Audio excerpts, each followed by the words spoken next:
단순히 학교 가는 것이 아니라 아주 높은 점수로 합격해서 원하는 지역이나 원하는 학교로 갈 수 있을 것입니다.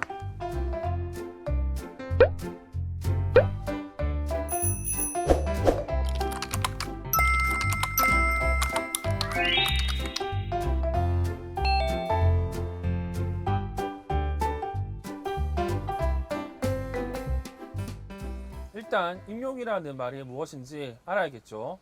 임용은 임용 후보자 선정 경쟁 시험의 줄임말입니다. 그리고 임용 시험의 어떤 과목인지 알아야 되겠죠. 이 과목은 여러분들이 가지게 될 자격증에 따라 달라지게 됩니다. 먼저 유치원 특수교사, 유특은 유아교육학, 유치원교육과정, 유아특수교육학, 특수교육학으로 구성되어 있습니다. 다음으로 초등특수교사, 초특은 초등교육과정, 특수교육과정, 특수교육학으로 공부를 해야 합니다. 마지막으로 중등특수교사, 중특은 교육학, 특수교육과정, 특수교육학을 공부해야 됩니다. 특히 자격증을 공통으로 포함되어 있는 특수교육학이 여러분들이 특히 열심히 공부해야 될 과목입니다.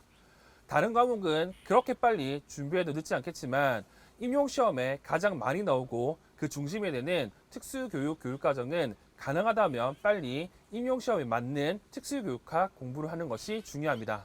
그래서 처음에는 마인드맵을 활용해서 큰 개요 위주로 전반적인 내용을 살펴보고 이를 통해 큰 뼈대를 암기하고 나중에는 처음에 보았던 마인드맵을 활용해서 살을 붙여 나가면서 각 내용에 대한 구체적이고 상세한 내용을 채워나가는 작업을 할 필요가 있습니다. 물론 이러한 작업을 처음 하기에 쉽지 않기 때문에 조금이라도 도움이 될 수 있도록 특수교육 임용 합격 플래너로서 수험생 여러분들에게 다가가겠습니다.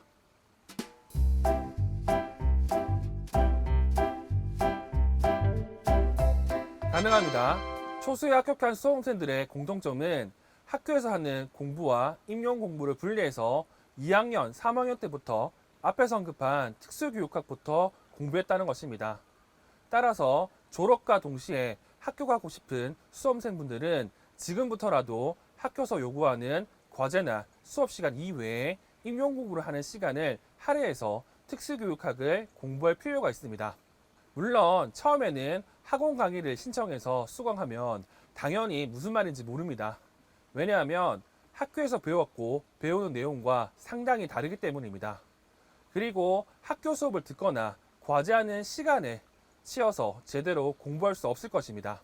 따라서 수강 신청부터 임용 공부할 시간을 고려해서 수강 신청을 해서 특정 시간에는 임용 강의를 수강하거나 공부하도록 해야 합니다. 그렇게 한다면 처음 무슨 말인지 모르겠지만 두어 번 같은 강의를 수강하면서 마인드맵부터 구체적이고 상세한 내용을 확인하고 조금씩 암기해 나간다면 본격적으로 공부하는 시기인 4학년 때 남들보다 수월하게 특수교육학을 공부해 나갈 수 있을 겁니다. 그러면 처음에 언급했던 특수교육학 이외에 과목을 여유 있게 공부할 수 있게 되고 그렇게 된다면 단순히 학교 가는 것이 아니라 아주 높은 점수로 합격해서 원하는 지역이나 원하는 학교로 갈 수 있을 것입니다.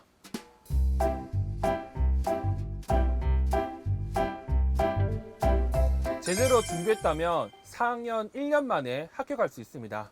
여기서 말하는 제대로 된 준비는 4학년이 되기 전부터 미리미리 임용과 관련된 공부를 하는 것입니다. 특수교육학 이외에 공부해야 할 내용들이 있기에 최소한 2년 그리고 넉넉하게 공부하려면 3년 정도 공부하여 충분히 초수에 합격할 수 있습니다. 실제로도 이와 같은 조언으로 남들보다 미리 준비했던 수강생들은 초수 수석으로 합격한 사례도 있습니다.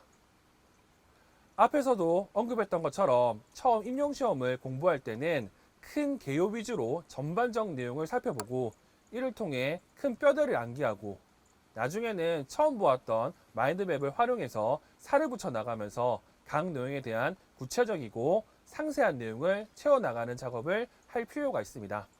그렇게 공부하고 본격적으로 임용 공부를 하는 4학년 1년여간의 커리큘럼을 통해서 충분히 합격할 수 있는 시험입니다. 끝!